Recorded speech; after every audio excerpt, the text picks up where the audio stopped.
ഇന്ന് ഞാൻ എന്താണ് ചെയ്തത്, സമയം എവിടെ പോയി എന്ന് ചിന്തിക്കാറുണ്ടോ? എല്ലാവർക്കും 24 മണിക്കൂറാണ് ദിവസവും കിട്ടുന്നത്. എന്നാൽ ചിലർ മാത്രം എങ്ങനെയാണ് കൃത്യമായി അവരുടെ ജോലികൾ ചെയ്തു തീർക്കുന്നത്?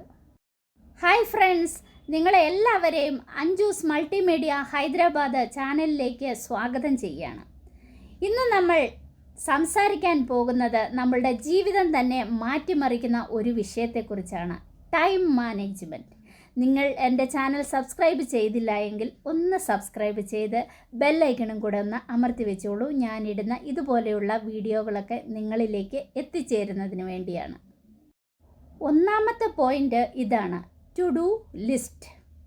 എന്ന് വെച്ചാൽ നമ്മൾ ചെയ്യാൻ പോകുന്ന കാര്യങ്ങളെക്കുറിച്ച് രാത്രി ഉറങ്ങുന്നതിന് മുന്നെയോ രാവിലെ എഴുന്നേൽക്കുന്നതിന് മുമ്പായോ ഒരു ലിസ്റ്റ് തയ്യാറാക്കി വെക്കുക.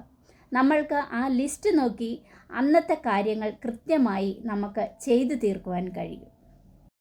രണ്ടാമത്തെ പോയിൻ്റ് എന്ന് പറഞ്ഞാൽ നമ്മൾ ചെയ്യാൻ പോകുന്ന കാര്യങ്ങളെ തരംതിരിക്കുക. അർജൻറ്റ്, ഇമ്പോർട്ടൻ്റ്, ഈ രണ്ട് കാര്യങ്ങളും നമുക്ക് ചെയ്തു തീർക്കേണ്ട കാര്യങ്ങളാണ്. ഉദാഹരണത്തിന്, നമ്മൾ ഫോൺ നോക്കുന്നത് നമുക്ക് ഇമ്പോർട്ടൻ്റ് ആയിട്ടുള്ള ഒരു കാര്യമേ അല്ല. പക്ഷേങ്കിൽ നമ്മൾ ഫോണിൽ കുറേ സമയം വേസ്റ്റ് ചെയ്യാറുണ്ടല്ലേ? ഒരു റീൽസ് കാണുമ്പോൾ അടുത്ത റീൽസ് കാണാൻ തോന്നും. അങ്ങനെ നമ്മുടെ സമയങ്ങൾ നമ്മൾ കളയാറുണ്ട്. അപ്പോൾ ഇമ്പോർട്ടൻ്റ് അല്ലാത്ത കാര്യങ്ങളെ നമ്മൾ മാറ്റിവെക്കുക. അതുവഴി നമുക്ക് സമയം ലാഭിക്കാൻ പറ്റും.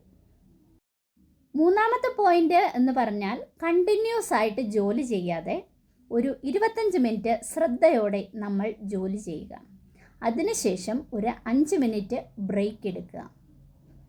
ഇങ്ങനെ 4 പ്രാവശ്യം ചെയ്തതിന് ശേഷം ഒരു 10-20 മിനിറ്റ് നമ്മൾ ബ്രേക്ക് കണ്ടിന്യൂ എടുക്കുക. ഈ ഒരു ബ്രേക്ക് എടുക്കുന്നതിലൂടെ നമുക്ക് നമ്മുടെ മടുപ്പ് ഒഴിവാക്കാൻ സാധിക്കും. നാലാമത്തെ പോയിൻ്റ് എന്ന് പറഞ്ഞാൽ നമ്മൾ നോ പറയാൻ പഠിക്കുക. എന്ന് പറഞ്ഞാൽ നമ്മളോട് ആവശ്യമില്ലാത്ത സമയത്ത് നമ്മൾ എന്തെങ്കിലും ജോലി ചെയ്തുകൊണ്ടിരിക്കുമ്പോൾ ഒരാൾ, ഉദാഹരണത്തിന് നമ്മുടെ കൂട്ടുകാരാരെങ്കിലും അല്ലെ കൂട്ടുകാരികൾ വന്നിട്ട് എടി ഇന്ന സ്ഥലത്ത് ഞാൻ പോവാം, നീയും എൻ്റെ കൂടെ വരാൻ പറഞ്ഞാൽ നമ്മൾ ചെയ്തുകൊണ്ടിരിക്കുന്ന ജോലി വിട്ടിട്ട് നമ്മൾ പോകാതിരിക്കുക. അവിടെ സ്നേഹത്തോടെ അവരോട് നോ പറയുക. ഇങ്ങനെയാണ് നോ പറയാൻ പഠിക്കേണ്ടത്. ഇങ്ങനെ നമുക്ക് സമയം ലാഭിക്കാൻ പറ്റും. അഞ്ചാമത്തെ പോയിൻ്റ് എന്ന് പറഞ്ഞാൽ നമ്മൾ ജോലി ചെയ്യുമ്പോഴോ നമ്മൾ പഠിച്ചുകൊണ്ടിരിക്കുമ്പോഴോ ഫോൺ, സോഷ്യൽ മീഡിയ വഴിയുള്ള നോട്ടിഫിക്കേഷനുകൾ ഓഫാക്കി വയ്ക്കാൻ നോക്കുക. റീൽസ് കണ്ട് നമ്മളുടെ സമയം കളയാതിരിക്കുക.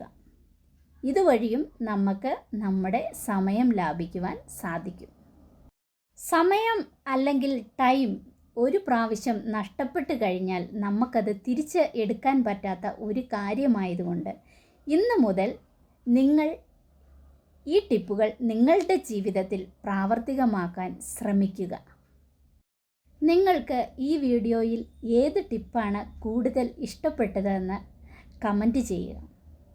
ഈ വീഡിയോ നിങ്ങളുടെ ജീവിതത്തിൽ ഉപകാരപ്രദമായാൽ ലൈക്ക് ചെയ്യാനും സബ്സ്ക്രൈബ് ചെയ്യാനും മറക്കരുത്. അടുത്തൊരു വീഡിയോയിൽ വീണ്ടും കാണാം കൂട്ടുകാരെ.